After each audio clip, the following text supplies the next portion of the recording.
नमस्कार. मी पी.आय. चंद्रशेखर कदम, पोलीस ठाणे अर्धापूर. या संदर्भात मी आपणास अधिकची माहिती अशी देतो की या ठिकाणी शेजारी राहणाऱ्या एका समाजातील दोन गटामध्ये भांडण झाली. त्या भांडणामध्ये एका तरुणाचा मृत्यू झालेला आहे.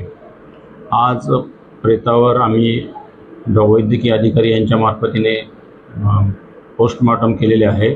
पोस्टमॉर्टम रिपोर्ट यांनी अद्याप बाकी आहे आणि हिस्टोपॅथॉलॉजीकरिता व्हिसरा सेव्ह केलेला आहे. या प्रकरणी जे कोणी दोषी असतील त्यांच्यावर कठोरात कठोर कारवाई केली जाईल अशी मी आपल्याला ग्वाही देतो. या संदर्भामध्ये माझ्याकडं आता मला त्या भगिनीने कळवलेलं आहे की त्यांनासुद्धा मारहाण झालेली आहे आणि त्यांच्यासोबत वाईट वर्तन झालेलं आहे. त्यांची फिर्याद नोंद करून त्याप्रमाणे आम्ही गुन्हा दाखल करून आरोपी अटक करण्याची कारवाई करत आहोत. आम्ही चौकशीमध्ये घटनास्थळी ज्यांनी वाद केला, भांडण केले, त्या चौघांना आम्ही ताब्यात घेतलेलं आहे. त्यांची चौकशी चालू आहे. घटनेमध्ये असं निष्पन्न झालेलं आहे की युवकाचा पडून मृत्यू झालेला आहे. नेमके अधिक मृत्यूचं कारण सुस्पष्ट होण्याकरिता PM रिपोर्टची आवश्यकता आहे. त्यानुसार पुढील कायदेशीर कारवाई केली जाईल.